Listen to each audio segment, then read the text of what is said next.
I would also rub Trump's belly. Hello, everyone, and welcome. We are Irenicast. I'm Jeff. It's your boy, Alan. I'm Bonnie. I'm Casey. This is Rajiv. On the first and third Tuesday of every month, we bring to you our perspectives on theology and culture from a post-evangelical lens. Thank you for joining us for another conversation to provoke your progressive Christian imagination. This week, you have asked for it. You have written to us about it. You have been clamoring for this episode several weeks back. It was actually the very first episode with Rajiv, Bonnie, and Casey as official hosts of the show. They talked about diverse theologies, and one of the theologies that they mentioned in this particular episode was process theology. And ever since then, we've gotten email after message saying, we want process theology. I want to know more about this. I'd never heard about this before. So this is our offering to you. We're going to be talking about process theology today. And then for our segment, we're going to be doing something that we've done in the past called Would You Rather? I think we're all familiar with that particular game. So process theology, this is a big conversation. And I have a feeling, I'm not a prophet or anything or a fortune teller, but I have a feeling this is going to be a topic that we are going to be exploring further as we go throughout the show. And it's going to be mentioned throughout. So this is going to be kind of, I guess, like the 101 class. And our professor for this particular class is none other than Bonnie Rambob, who's Yay! So as our resident process theology professor, she's going to give us a quick introduction, let us know here's kind of what we're talking about, and then we're just going to kind of have a discussion from this. And I have a feeling that this is going to be one of those episodes where we're going to get a lot of people processing throughout the whole thing and give us more information. And this might be a more than one parter, but we don't know. We're going to turn it over to Professor Bonnie and instruct us in the ways of process theology. Okay, well, first of all, I should say that I am not an expert in process theology, but I have taken a few classes in process theology. And it has been, in my own personal journey, it has been a way that I could continue to be a theist. So I'm super excited to share it with you. I think it's the new gospel, frankly. So I'm glad we're finally having this episode. And listeners out there, I just want you to know I've been asking for this for a long time too. So we're finally here. What is process theology? I'm a pastor in Progressive Christian Church. And every now and then I gather people together to talk about God. And sometimes I start that conversation by asking people to draw an image of God. And it's really interesting because there's, of course, a variety of images that come up in a question like that. But sometimes, quite often actually, there's a picture that looks like the one on the Sistine Chapel of the man with the long white beard and the long white hair, very human, up in the sky looking down on earth. Fist bumping Adam. Just fist bumping Adam, exactly. It always catches me, and it catches the people who draw it because they realize they don't have many other images for God other than that. And even though they've transitioned maybe out of a fundamentalist or evangelical understanding, God hasn't really transitioned with them. And so they're kind of stuck between this experience of something sacred and mysterious and beyond, and yet kind of tethered to these old notions of the sky god image. So Bishop Shelby Spong, he writes that the evidence that this God is dying or perhaps already dead is overwhelming. So process theology is an invitation into a whole new way of imagining God. So nearly 100 years ago, in 1927, Harvard scholar Alfred North Whitehead gave a series of lectures in the University of Edinburgh titled Process and Reality. And only a handful of students attended those lectures, and those who did attend had no clue what Whitehead was talking about. So the student described Whitehead as a rambling old man.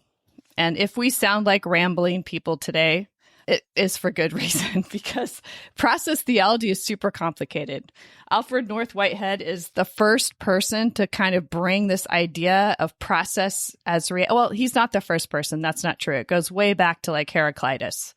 But in modern times and modern thinkers, Alfred North Whitehead brought this idea that reality is not based in particles. It's not substance-based, but instead the very tiniest pieces, and we can't even use the word pieces, but the tiniest occasions of reality are process.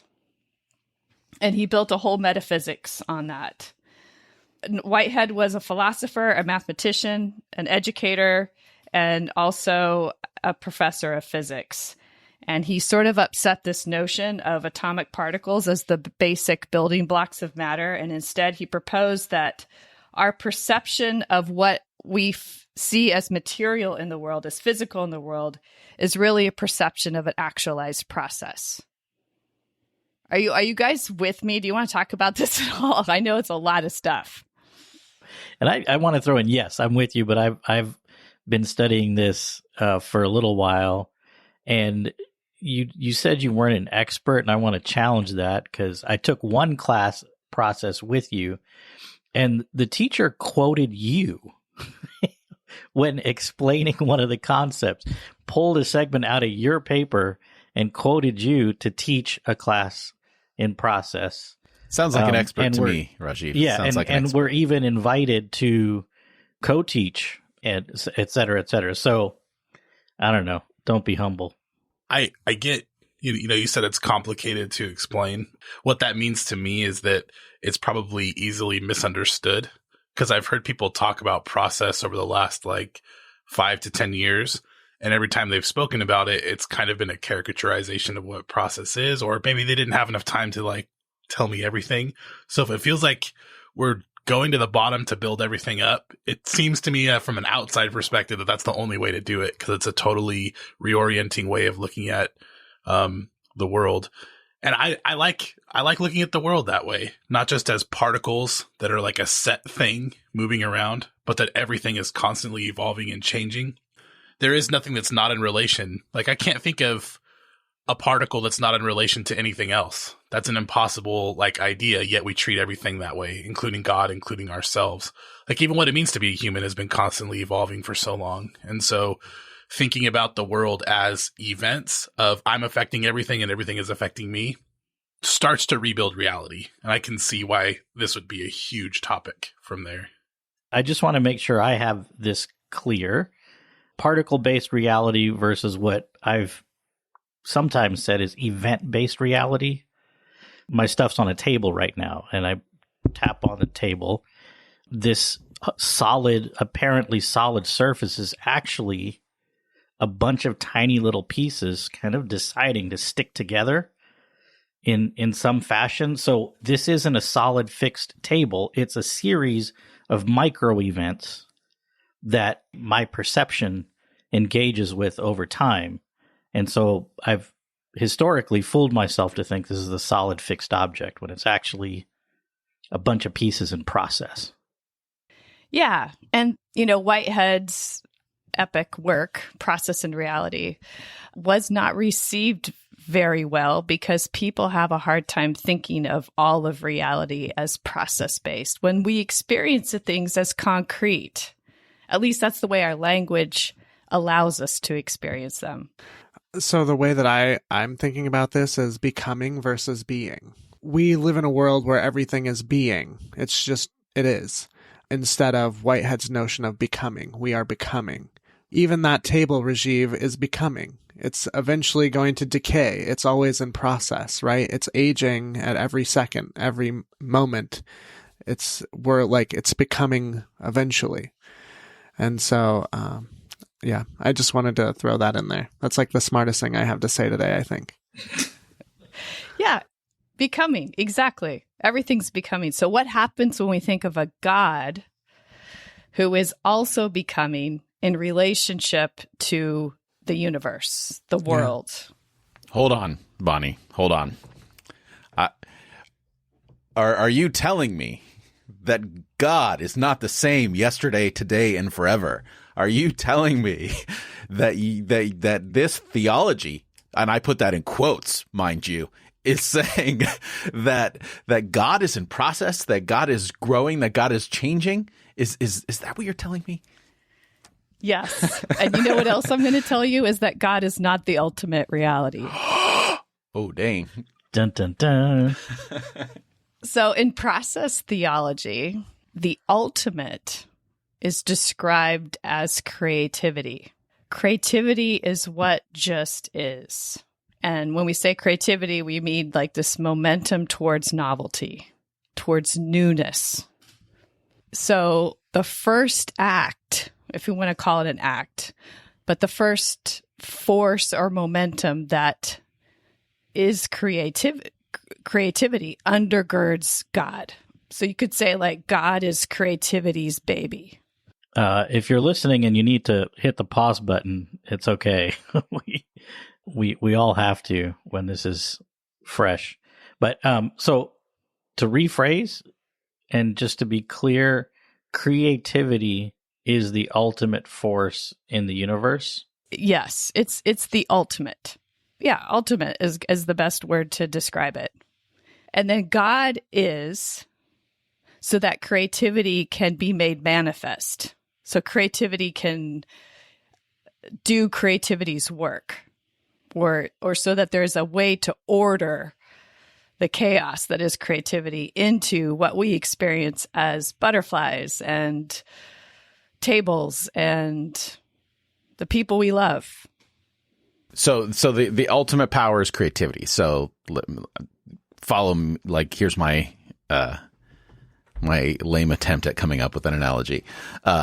So creativity, the ultimate force of the universe, let's say like electricity, it's coming into our world via whatever.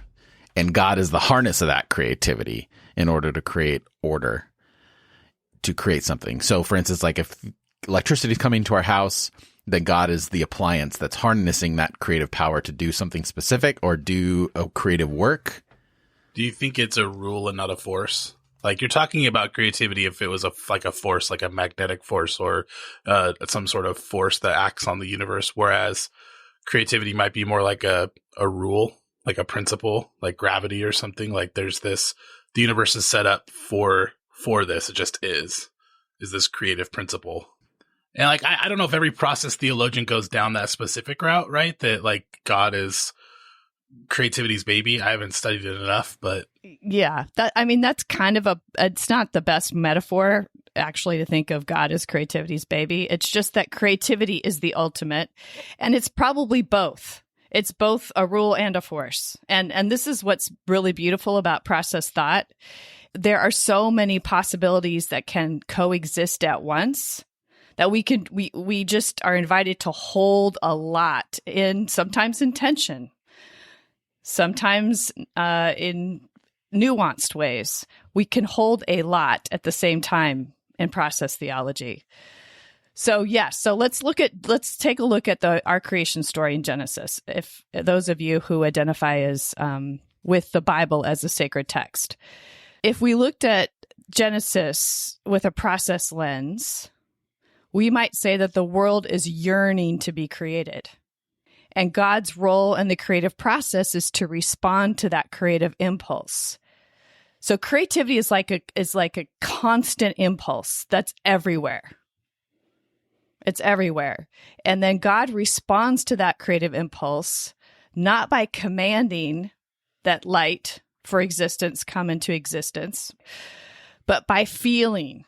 So God is like tending to the creative impulses that are all over everywhere. And God feels that yearning.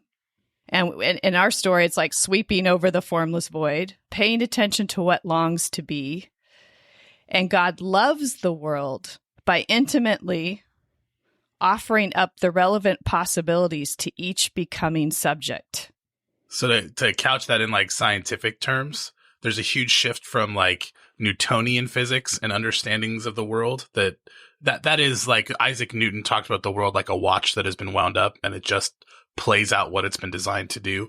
And moving in toward like chaos theory and things like that has kind of unseated some of those almost medieval ideas of, things being atomistic, like things go to the ground because they're supposed to go to the ground because that's how they're created or something like that. Like there's this move toward a different way of looking at the world. What you're talking about, Bonnie, is self-organization. Spontaneous self-organization is the concept that if you put energy into a system, it will self-organize just naturally, like as a principle in the universe. And so if you have this chaotic void and there's like, you're saying like everything's becoming, right? Like we're all becoming, and it's because of the principle of self-organization. So there are scientific underpinnings to all of the stuff Absolutely. that you're talking about. Yeah. Absolutely. Scientific, mathematic. So God then loves the world by offering all the relevant possibilities to each becoming subject. And I mean, this can go from the tiniest becoming subject, the tiniest, like not particle, but particle in process, to the entire world. Like it's scalable in terms of the way we can think about it and look at it. And so all the possibilities are presented, and then each becoming individual chooses what will then be integrated into their particular process of becoming. So all of our lives, though we experience things, and I'm going to use humans as the becoming subject, since that seems to be most relevant for theology, but as we become, we're constantly integrating all of these things that God offers to us, and not just God offers to us, but all of the other becoming subjects that we're in proximity to. And we integrate them into our own process of becoming. And so we're like a series of actualized occasions. So it's like become, and then once the becoming subject becomes, it dies. Process theology takes death very seriously, which is another thing that I like about it. And that might be a conversation. I don't know if we want to talk more about that today or talk about other things, but we become, and then the becoming subject perishes. So we experience it as continual consciousness, but really it's just a very rapid succession of becomings. And not like you can just become anything. Like the history behind you and where you're at right now of all of the different particles in your life and of, the universe and your own family and you have all led you to a series of choices. Like I couldn't just be a bird if I wanted to tomorrow, but there are genuine options for me in front of me but the history informs those options, and the choices of individuals and God all inform what my possibilities are next, which is a fascinating way to think about it. Exactly. It's relevant possibilities, not infinite possibilities. Right. And that there is no future, right? I mean, like we are becoming the future every moment, which makes each moment really valuable and important because those options are still always available to you. Yes. And God tends to each of these processes. So in God is the one, the world is the many. And in fact, in Process Theology, Alfred North Whitehead has this idea that God is the one plus one, because there's always other becomings in process. So even though God is one, God is not a fixed one. God is also open to the future and changing along with the world, in relationship to the world. God is my plus one. So, Bonnie, clearly, like this is, you light up when you talk about process theology. Like this is a passion of yours. And you said from the beginning that it's only because of process theology that you're even a theist, that you would even, maybe even be still within the Christian tradition to a certain extent. So my question to you is, all this stuff is great, but like in practical terms, someone who is considering this idea of process theology, what does it do, and how does it how is it freeing? Like when you talk about it, there's this sense of freedom, and how would it be freeing for someone coming from a background similar to all of ours to begin to explore process theology? What does it do for your faith, or not even just your faith, but you as a person as you kind of begin to explore that? Or what did it do for you? For me, it's always been difficult to think of God as a controlling entity in the universe, because it's hard to reconcile why God intervenes in some times and doesn't intervene in other times. So I could never understand God as all benevolent and also all powerful. In process theology, God is really neither. God orders creation, God offers the relevant possibilities to each becoming. God doesn't control any of it. And out of the relevant possibilities that God offers, some may be really good for the becoming subject, and some may not be so good. And God can lure towards beauty, towards goodness, towards all of those things. But God can't decide what that becoming subject is going to incorporate into their own becoming. Which I think it's misunderstood. And this is the part. I love the ideas of process theology, and I've been headed toward it, I think, kind of my whole theological evolution. Like, I accepted that God is not impassible, that God can have emotions and be affected by the universe a long time ago, and like that the future is open. I came to that quite a while ago, that there is genuine randomness and genuine chance, and that the development of the universe kind of proves that fact, that the universe is not set in some sort of totally predestined way where every small thing has already been written and it's just playing out. I let go of that a long time ago. The sticking point for me with process theology was the idea, how does God interact with the world? And I think what I've heard, maybe I heard it wrong, but I've heard other friends in the past talk about process theology saying God like doesn't act. And the idea of the lure and things like that, from what, you can correct me if I'm wrong, is that like we never talk about God being able to make a circle square, because that's just illogical, right? Like that's like a meaningless kind of like thought, like, oh, can God make a circle square? And it's like, well, now you've kind of moved out of the realm of reality into like some mind game that we've kind of made up.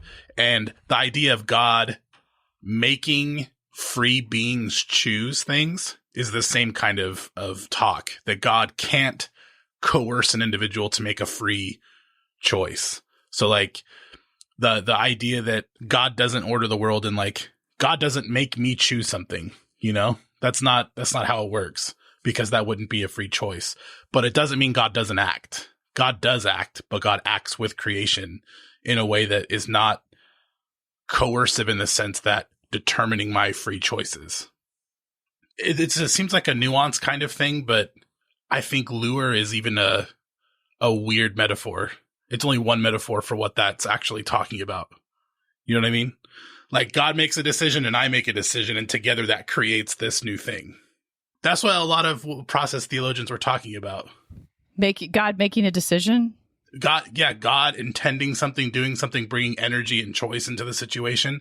At the same time, I'm doing that, and together those decisions create something new. And that's how the whole universe is structured. So that God is not choosing for me. God has God's own choices. God's not coercing that, but is inviting, right? Or putting energy or information into the system in such a way that like there is something co-created and completely new that God couldn't do on God's own. Because I have to bring my freedom and choice into it as well. Yes. I'm trying to understand it, because this is like, I haven't been studying this for years. This is something I'm kind of coming to very slowly. So the way Whitehead talks about it is God throws out this aim, and that may be what you're talking about when you say decisions, but decision is not what it is. Act is not what it is. Intention. We could say intention. God offers the relevant possibilities, and then maybe offers like an aim. If you incorporate this into your becoming, it is the best thing for you.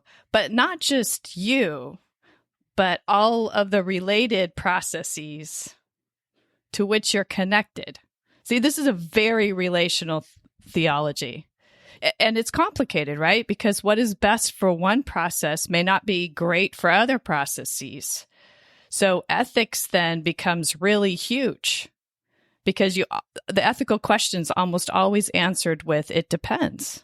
Like clearing out an anthill is good for me, but not for the ants or maybe the ecosystem that is dependent upon. And that idea that all of reality is relational is really cool. But I think I discovered in reading some of the like papers people had written on Whitehead and what's the other guy? Hartshorn?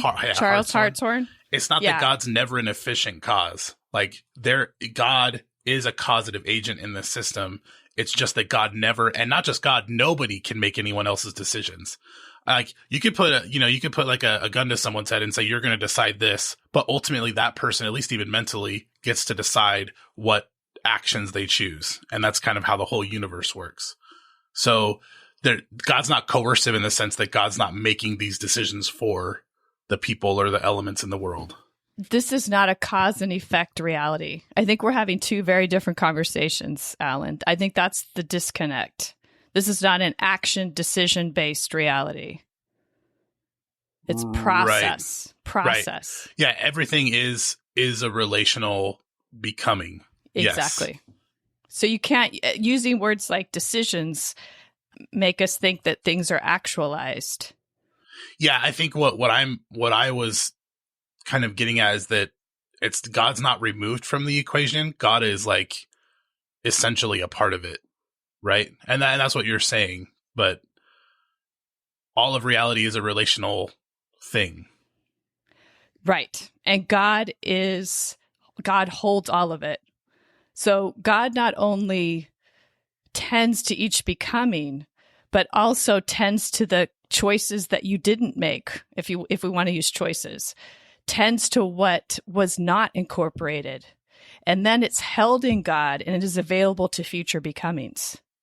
So we only can become out of what God offers.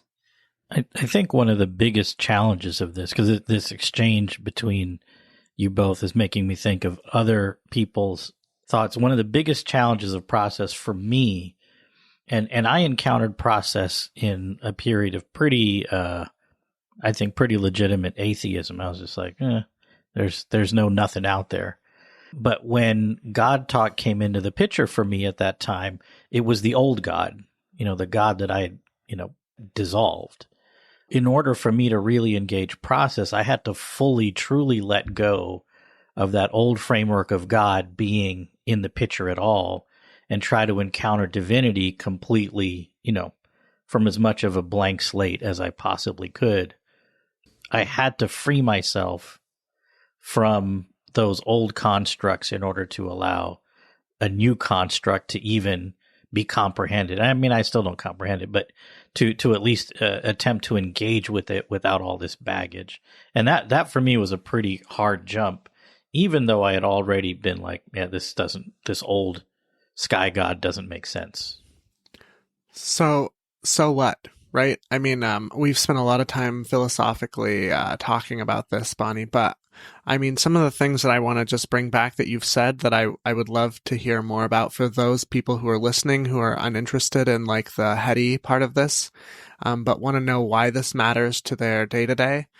God offers options to each becoming subject. So there is no ultimate way. Listeners who are sitting out there wondering if God has a plan for their future and they want to be sure to follow that exact plan, they need to hear that there are many options.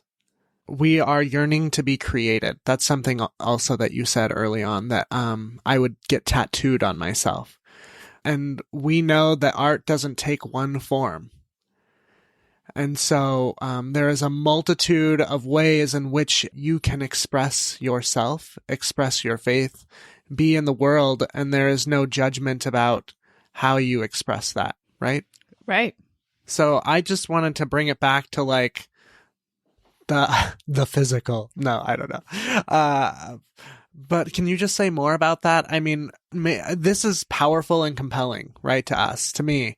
And I want people to understand what this could mean for their day-to-day, what this could mean as they are restoring or returning to their faith. if they want to. Yeah. And I think, Casey, you hit on, like, why does this matter? Why does what we think about God matter? Well, because it affects everything else. I mean, right? Like, what we tell ourselves about the infinite is how we believe we are in the world, I think. I mean, that's what all these texts are about. People trying to relate to the infinite. Right. And I think with that too, at least for me, it's what we think about God is what gives us permission to do in life. Yes. Right. So if God is our ultimate authority, how we frame that authority is our permission base. So when I first read a book on process theology, it was my senior year in high school. I had a Sunday school teacher that introduced me to the idea of theology, right?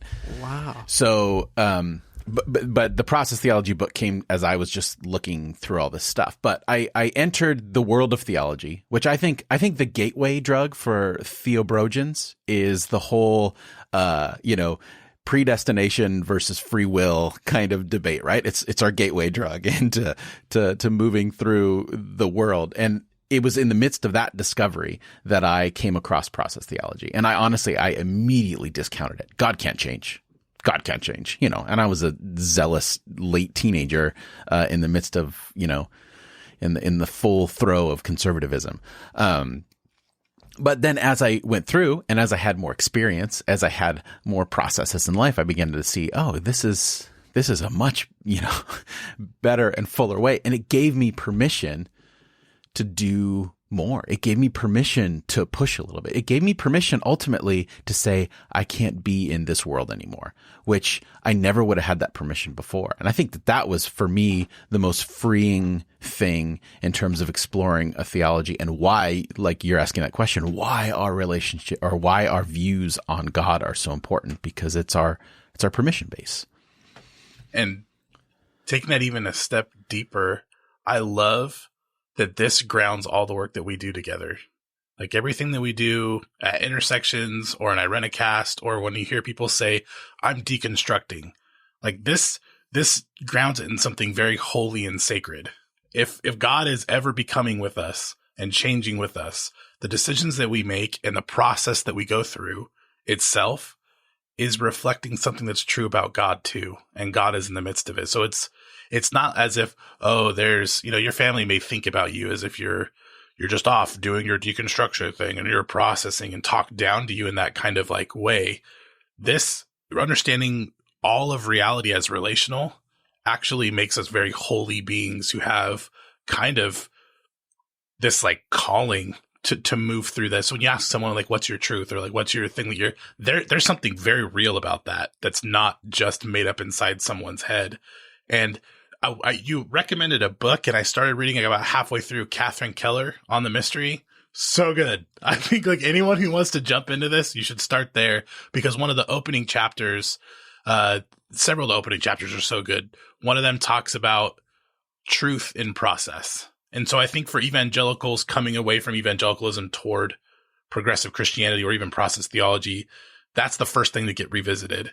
Like we talk about truth with a capital T, right? It's this set thing that like is just a given. Like we've been told this is the way the world was created. This is how things are supposed to be. This is the given. Well, if all of the universe is relational in the very beginning, and reality itself is a relational, ever like bubbling up kind of thing, truth itself is a process. It's not something that's just set. And so for me as a white dude, as a straight white man, hearing that truth is not just a capital T, but a relational process grounds all of the like womanist theology, all the liberation theology that I've heard in something incredibly like prescient. And to me, it makes so much more sense now. It's not like, I own this capital T truth. It's like together through speaking and listening, you actually arrive at something that's different than the way that I think we've couched our understanding of reality. It's changed a lot for me. Yeah, and think about how worship changes. Those who still engage in worship. We've heard this expression, at least I've heard this expression my whole life, that one way to explain why you're not always behaving well is because God isn't finished with me yet. Yeah, right. Well, we're worshiping a God that is affected by us and our becoming. So we're not finished with God yet in process theology. And so what we do, what we integrate into our own becomings in relationship to all the other becomings that we're on the planet with or in the universe with, affects the future, changes what's relevant and possible to the future. Yes. You said earlier, that's what makes ethics so important to this model, because we no longer can say that the devil made me do it. We no longer can say that God even made me do it, right? But we are responsible. There's a deep responsibility to the way we encounter with all of creation, with everything.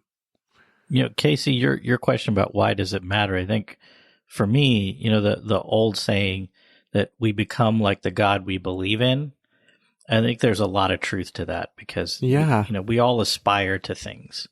Religious people tend to aspire to be more godlike or follow God's will, as Alan alluded to earlier.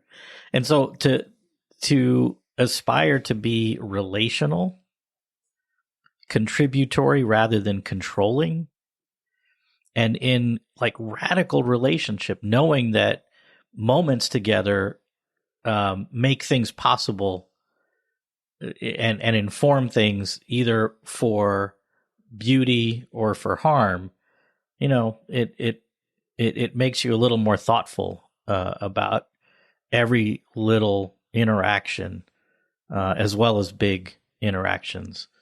That's huge. It's a seismic shift. My favorite verse that I always quote is from 1 John, and it says, it's in the middle of, it says, as that one is, so are we in this world. Whatever we think about God, whatever we attribute to God is what we're going to replicate in this world. And it's couched right in the middle of a huge thing on God is love. And so to me, that's the grounding of all theology. And like you said, if God's coercive, or in Rajiv's vernacular, if your God is a dick, then that's what you become. And something Bonnie said, I kind of wanted to revisit. You said, maybe we are not finished with God. And I loved when you all preached at my ordination. It was so good. And now I'm hearing some of what Bonnie said in totally fresh ears, which is fantastic. I think for some people who are still kind of processing what they believe and deconstructing things, they'll hear that and probably hear, at least that part of my brain gets triggered, right? Oh, we're not finished with God, as if we're more powerful than God, as if we can control God. And the thing is, in process theology, nobody has that power to ultimately determine the meaning or the trajectory. We all affect each other. There's no way to not affect one another. I think it was Whitehead who said something about, he was talking about theology, and I read somewhere in preparing for this that what we've ascribed to God was best left to Caesar. All of that kind of controlling, coercive power, it's not as if we have that on God, we're not in this supervening kind of sovereignty relationship where we force God to do things or whatever. There still is that necessary relational interplay. And so, we are not finished with God, and we do affect God, and that relationship is a give and take kind of thing. It's always been interesting to me how throughout the Christian tradition, God, love, and power have gone together. Because when and how is love ever controlling or coercive? I can't believe I'm quoting Rob Bell. Oh my God. Don't do Rob it. Rob Don't Bell, do it. I will. Rob Bell said it one time and it's been stuck in my head. He said controlling power and love are mutually exclusive. And he said that in a book. I can't remember which one. And it just got stuck in my head. At first I was like, oh shit, that might be true. I was never able to kind of get rid of it. And I think that's true. So just kind of wrapping this up with the question I think is relevant. So we talk about our relationship with God and how important that is. And I think that the next phase is that how does that view of who we think God is affect the people around us and the choices that we do. And I think that many of us, when we're coming from such a capital T truth view of God, then it also then becomes easy for us to place people in categories and say, because this is what God says about people, you know, whatever the category is, heaven or hell, good or bad, Christian, non-Christian, you know, all that stuff, or even just the very basic categories of religion themselves. I think what this offers us is a God who gives us permission to view people with nuance. Going back to the idea of truth is that, wow, they can have a different way and it be just as quote unquote right as my way. And that's also, I think, one of the most important, like, real world aspects of this is that once our view of God begins to transform, it gives us permission then to be more empathetic, to be more open, to be more inclusive, to understand that there are many, you know, using the metaphor of art and creativity, there are many expressions in which this can come to being. So I wonder if you'd speak a little bit, like, maybe to your experience in terms of how this propelled you, because another thing that you light up about when you talk about is protesting and social justice and going out there and viewing people's from, you know, people's perspectives. So, like, where does that fit into how you view process theology? Well, first of all, what we do matters in a very real way. We are not on some predestined track. So that right there changes the way I think that people, you know, if you believe that, then the way that you behave is going to change, because you realize that what you're doing is you're co-creating with all the others that you're in relationship with. You're co-creating what's available to the future. And we don't know how it's going to end up. There's no end to the story, because we have no idea what the end's going to be until we're always creating the next steps that then are available to the next steps after that. So justice work becomes really important and really relevant in our existence. There's a momentum towards novelty, towards newness in the universe. And things like poverty and racism are extremely narrowing. They make existence very tiny and small. Just like suffering. Because suffering, someone, like, their whole world gets down to a cell, to an act of violence. Their brain doesn't interact with things outside of that. It's a world destroying kind of thing. Interesting. When you think about male supremacy, white male supremacy in particular, you think about all the human potential that is lost because we've operated with these ideas that the only folks who deserve to have power are men, and white men in particular. So how many other humans exist on the planet besides white men? So in order for us to really cooperate in this co-flourishing, which is what I believe the lure is toward, co-flourishing, we have to expand what's possible. We have to eradicate poverty. We have to dismantle racism, dismantle sexism, all the isms, homophobia. Because if we don't, then we're missing out on things that we could integrate into our becomings. Yes. Does that make sense? Yeah. So not only do we make choices on the possibilities, we create possibilities with God and with the whole universe. We're actively setting the stage for what is possible in the next generation or the next day. This is the last thing I'll say. I'm just really excited. There's so much, and the way I process, I say things out loud. But I watched this TED Talk where this is a random thing a while ago. This guy named Tom Chi, he's talking about everything being connected. And that's the ground of process theology, right, Bonnie? Like, everything is connected. Absolutely. And he was proving that through a couple different, just meditations on scientific things. And one thing he talked about was our atmosphere was basically created by these little organisms, that became chloroplasts. All the plants kind of captured them, and that's like the foundation of creating oxygen. But for a long time, these little entities all over the world, I think they were cyanobacteria, were converting carbon dioxide to oxygen, and that's what kind of created the possibility for all of life. And he said it's worth even thinking about ourselves and think about everything that happened after that. Giraffes are possible, like human beings, human culture, all of that came from these tiny little things converting CO2 to oxygen. And he said it's worth thinking that maybe the meaning of our lives are actually not within the scope of our own understanding. It's like we don't even know how important or what role we're playing in the development of the universe. It's beyond our ability to even kind of comprehend. And it's worth at least giving that a thought, because it happens for other beings and entities all the time. Process theology, humans, like, well, first of all, the leap between inanimate and animate objects is like, it's very blurry. It's like just a little blip. So there's that which is a whole philosophical conversation that's really fascinating.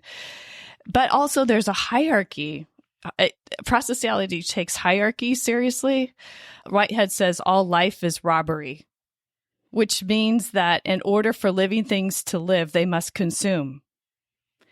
And there's because God prefers, here's where the hierarchy comes in, prefers more feeling, more complexity, then there's a preference to the more complex life forms. There's a more like humans and chimpanzees and dolphins and other creatures that have a capacity to be able to think in more nuanced sort of ways. Those creatures have more capacity to offer wider breadth. Like we can destroy our planet or recreate it. Exactly. Like bigger power to affect bigger things and be bigger partners in that co-creation. Exactly. But they're not more important. So the value is not placed on them in terms of worth, but in terms of like what they're able to offer. To me, it just all sort of fits together. The more I explore, the more it fits together. And the more I can believe in a God that is love. Love in a vulnerable way, in a way that is receptive, as well as also active. Sorry, Bonnie. This is beautiful, right? I mean, this is beautiful. And where do we see this but in Jesus being born, right? Like God trusting us. Like trusting us with this vulnerability, this vulnerable God who trusts us, which is also fucking mortifying, because we do have a responsibility to the earth. When I heard Catherine Keller talk at a conference, someone said, "So where is God in global warming?" And her response was the same place God was at the cross, with us. And what we choose to do and how we choose to respond is ours for the making. That can be really awesome or terrifying, you know? God trusts us. Yeah. Yeah. So I know we're getting ready to wrap it up. There's a lot more to talk about. The other things I love to talk about is theodicy. How do we handle suffering and death and process? So maybe that's another conversation for another day. Bonnie, I'm glad we all got to sit at your feet today. I am glad that we are all in this together, co-flourishing. I want to do more. I want to do more episodes on this just because I have yet to let it seep down into all the other elements of my theology and inform them. So I'm ready for that. So if you'd like to learn a little bit more about process theology, there's some great resources out there. There's a book called Process Theology, an introductory exposition by John Cobb and David Ray Griffin. That's like basic, great resource for the beginning of your look at process theology. Also, the book that Alan mentioned, On the Mystery by Catherine Keller. For those who might be interested in a more feminist view, Catherine Keller also wrote a book called From a Broken Web: Separation, Sexism, and the Self. It's rooted in process theology. It's really a lovely book. And of course, Alfred North Whitehead, Process and Reality, for theology geeks who want to get deeply into where these ideas came from. That's a great book as well. All right. Well, let us know what you think. You can add your voice or your question to this particular conversation by going to the show notes at Irenicast.com/153.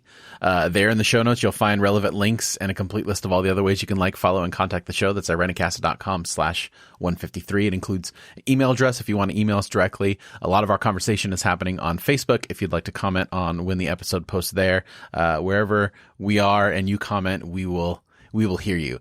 So hopefully this will be the first of many conversations on process theology. And in the meantime, on the other side of the music, we are going to play a game in the spirit of process theology and create possibilities for ourselves. Well, actually, I guess it's the opposite. We're limiting possibilities, and we're going to be playing a little bit of Would You Rather.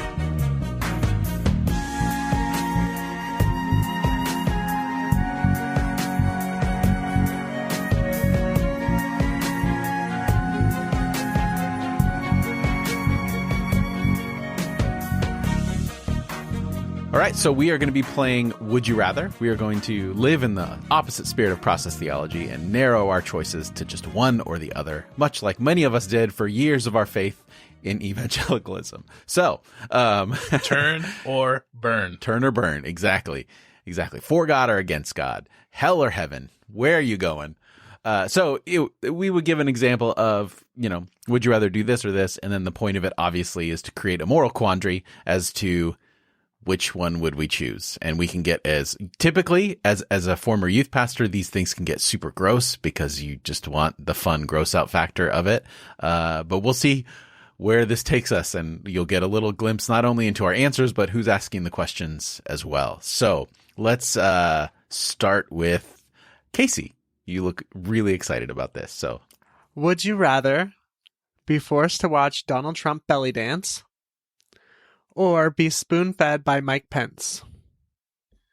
I'd rather watch Donald Trump belly dance any day, just because I don't want Mike Pence putting anything in my mouth. That's not what you said in the last episode, Alan.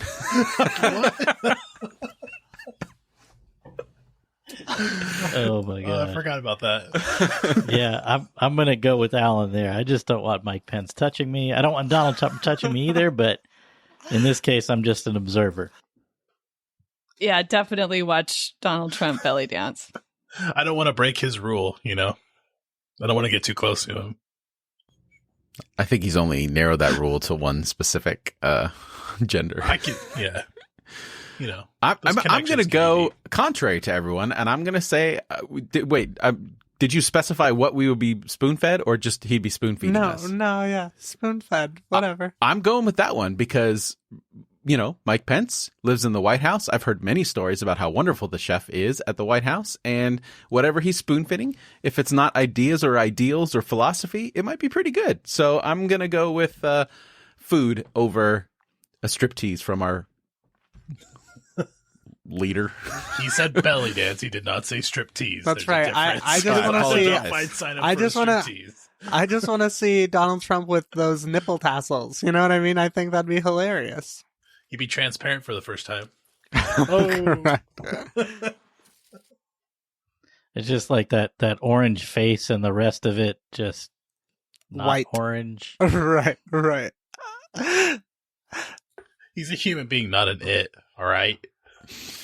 Let's I don't know what order we should do this. Rajiv, how about you next? Okay, this is super bizarre because we didn't discuss this or anything, but I've got a belly thing too that has Donald Trump. This is called resonance. So yeah, it's like, okay, here it is. And I would just to make it more fun, I think when you give your answer, you should have to say, I would rather, and then your choice, because that would make for good listening. Would you rather give a belly rub to Donald Trump or eat What is happening here?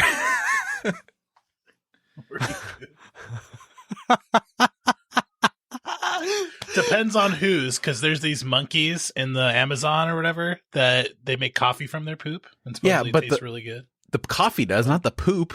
It's not. What? No, they're like, it's like some sort of a cat, a big cat that poops out the the coffee beans. I will rub Trump's belly. Like, I'm not going to eat that, hands down. I would do that in the heartbeat. That is an easy choice for me. Yeah, what is this with bellies and eating stuff? I don't know. I would also rub Trump's belly. I couldn't. I would throw up. It wouldn't work to try to eat poop. Why am I watching Trump's belly and rubbing it already? That's my question. Well, you are. I've already been spoon-fed by Pence, and then I'm rubbing his belly. I'd rub his belly. As long as he's not spoon-feeding you poop. Right. Maybe some of the gold flakes from, the vodka he's drinking. Oh my gosh. Stuff would fall on me. Like gold dust, when you pray and it like falls on you in the middle of a service. It would just be crumbs. Jeff from shaking his head. He knows what I'm talking about because he was charismatic. It would just be crumbs from a Big Mac. I or want something Donald Trump's gold dust to fall on me, so I'll definitely rub his belly. Look, I would rub Donald Trump's belly, and talk like, it's okay. You can like get therapy. You know what I mean? I would just like try to help him find the help he needs. Sneak some DMT while you're there, like into his system, inject him so that he can go to the center of the universe and be cured. Wow, I don't know what. Wait, just to back up a little bit, are we answering the questions that we propose? I don't, because I don't know if think we have to. I did. I said I did. I think. Yeah, you should. Okay. Oh, I'd eat poop.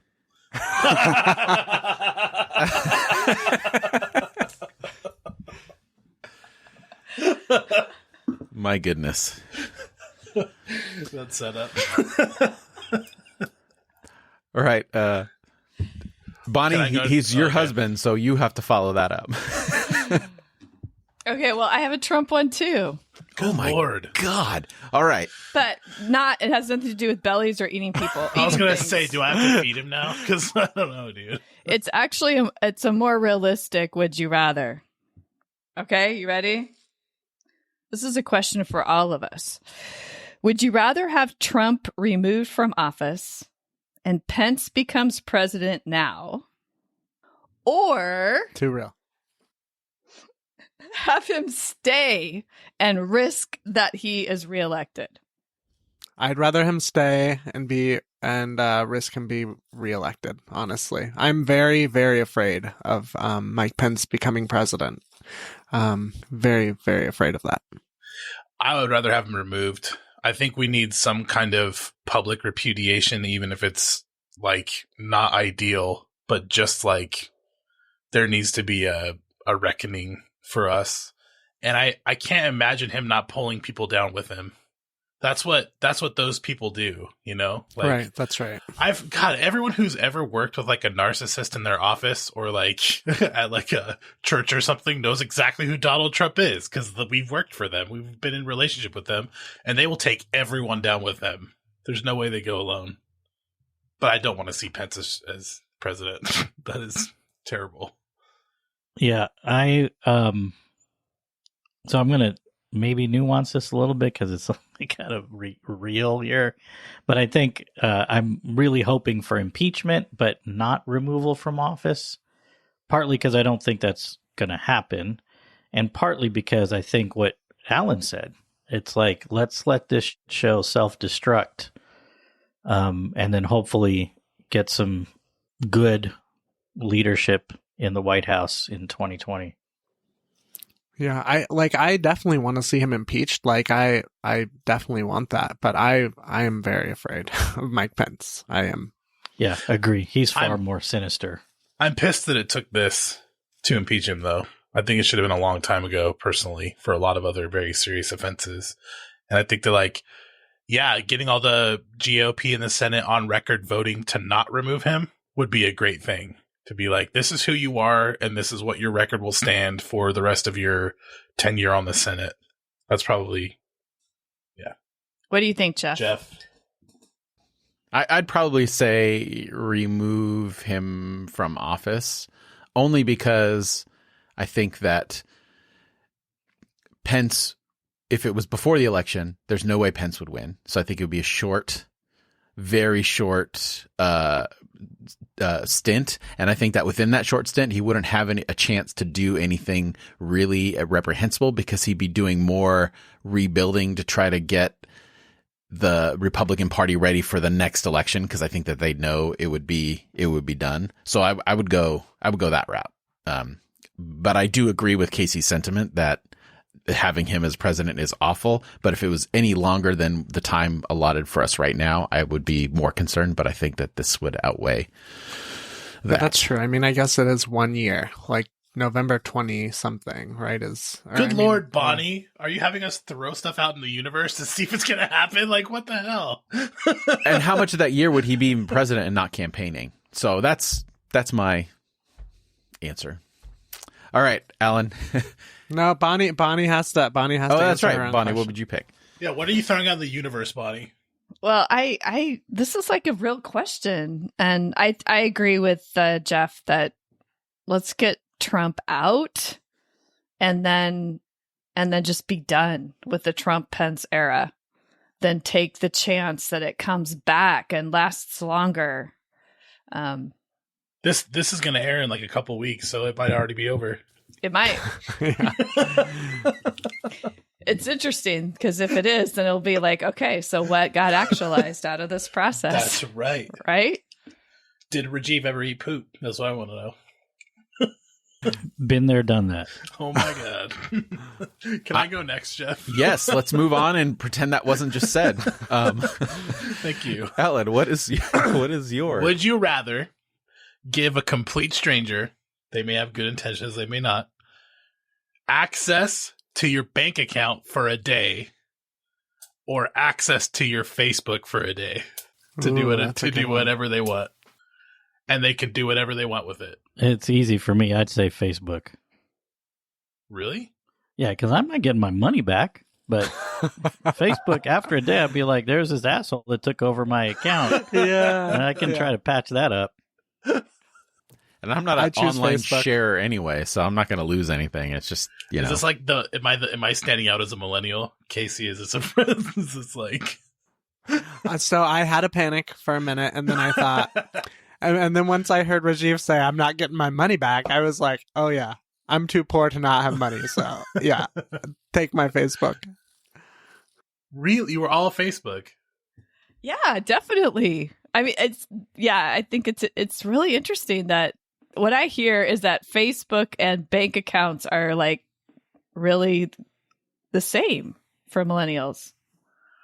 Yeah, I don't know. Yeah, like I don't think so. You're like present. Like I think social media is a massive deal. Jeff, you're not a millennial, so you can't answer for us. Well, right. You're the forgotten generation, whatever that's called. Gen X. Gen X. They always do these things on the news where they list all the generations, and Gen X is not even there. It's really funny. We were at the height of our powers. I'm Gen X too. Really funny. Yeah. But just, don't be hating because we have bank accounts now. That's true.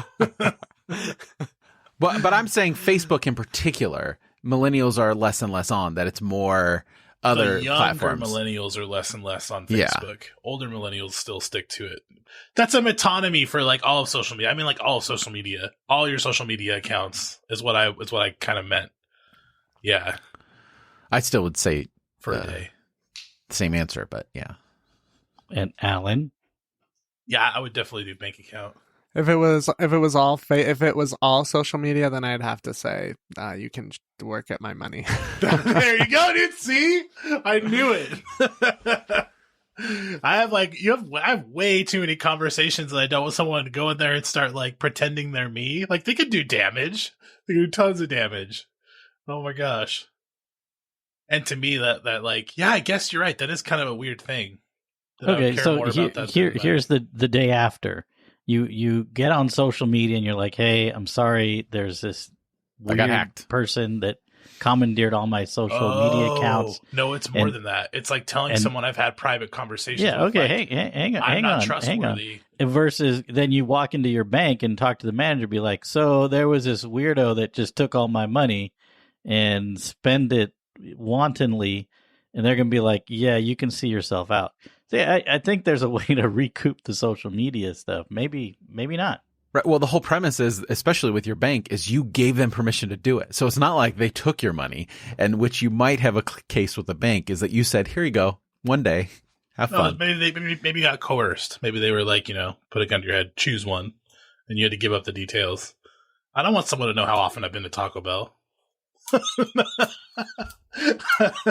But no, seriously, like, I think I have like such like deep conversations with people. Maybe I'm asking someone to Russia, if you're listening, like I have so many deep conversations with people. If someone was able to like access all of that for a day, those are no longer safe spaces. You can never have, like, they can't trust you to have those kinds of connections anymore, So it's less about the capital itself and more about, it's about like information about you. Yes. Yeah. Information flow, not just about me. Like, I care less about that. I'm an open book, but just the conversations in general, I think. Yeah, that may be a generational thing. I don't think I have that many really deep, life-changing conversations on social media. It is a generational thing. Apparently. I'll pick up the phone, or write a letter and put a postage stamp on it. No, that's not true. I never do that. You'll fax your thoughts. Yeah, that's interesting.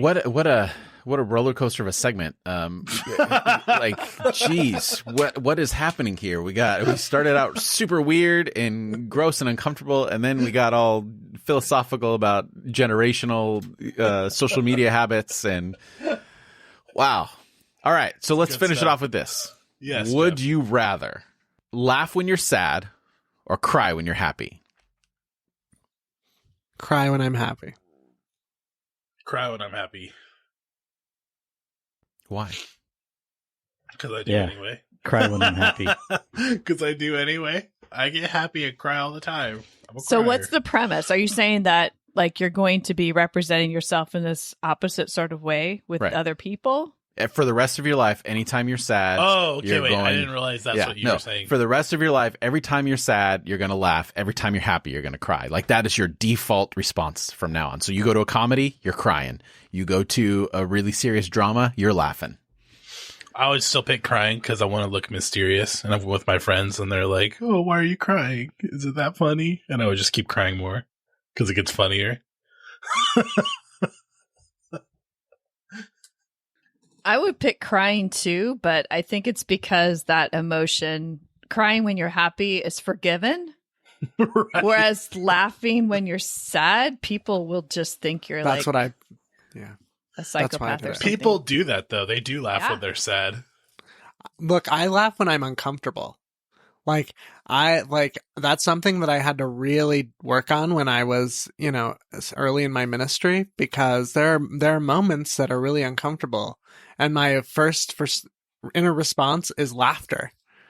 And, You laugh a lot with me, Casey. Yeah. You make me feel uncomfortable, Alan. No, I do my best. I have a great story that I'll share at some point about that, but yeah. Rajiv, how about you? Oh yeah, I would choose crying. I mean, men are so out of touch with their emotions, so just go ahead and cry. Yeah, but that's not the only emotion. Laughing is an emotion too. Like, why would that be any less in touch with your emotions? Yeah, but that's the tough guy response. Okay, once again, I'm on the other end of this, and I would easily laugh when I'm sad because, number one, laughing feels good, so maybe it would, counteract a little bit of that sadness. And then number two, it's a built-in barrier for me with people, so I don't have to deal with them. They'll just think I'm a jerk and won't want to talk to me. I knew that was coming. Full circle in the process thought. You're like those two guys in the balcony on the Muppet Show. Yes, both of them at the same time. No, yeah. But seriously, I would go that just because I think it's it would help me a little bit if I'm sad because sometimes they say like laughing, finding something funny to do, and all that kind of stuff. And so I would you just like crack up at a funeral. And I just want to go to funerals. Like, it's super simple. Like, I'm serious. I would still be aware of like what I come up in public, and I would just find more appropriate places to not go in public. And so I'd like to flesh out how that RSVP would sound. So I'm sorry I can't come to your funeral because I have this condition that I laugh uncontrollably when I'm sad. no, I would just lie. I would just send a note and say, I'm so sorry I can't be there. I had a prior engagement. My condolences, and I wouldn't go. Like it, or I call the day of and say I'm sick. Like I just lie. Or just say I'm too sad. I can't come. Super easy. I'm maybe limiting my own possibilities, but I'm creating more possibilities for grieving for others and not offending them. So I feel like I would be doing a service. This is so funny. That's a great question, because I think laughter and crying are really closely related, and we have both responses to both emotions. Well, it's better than yes, let's expand the possibility of what's an appropriate response to either one of those emotions. Right. Well, it's better than my other question, which was, would you rather drink pee or rub Pence's belly? So, it kind of... I would definitely drink Thank pee. you, Jeff, for Drink pee. All right. That'll definitely do it for us this Round week. 2. If you found, again, any value in the show, I always feel weird about adding that sentence after our segment, but I think people enjoy the banter. But if you found any value in the show and you would like to support us, check out Irenicast.com/support. There you'll find all the ways you can support the show, including our PayPal link, Amazon, and then checking out our brand new Irenicast merch. And don't forget to subscribe to the show and never miss an episode. We're available on all major podcasting platforms. And while you're there, if the platform allows it, leave us a rating and or review. We're always looking for more and more ways to hear from you. So for this week, I'm Jeff. It's your boy, Alan. I'm Bonnie. I'm Casey. This is Rajiv. Thanks for joining the conversation.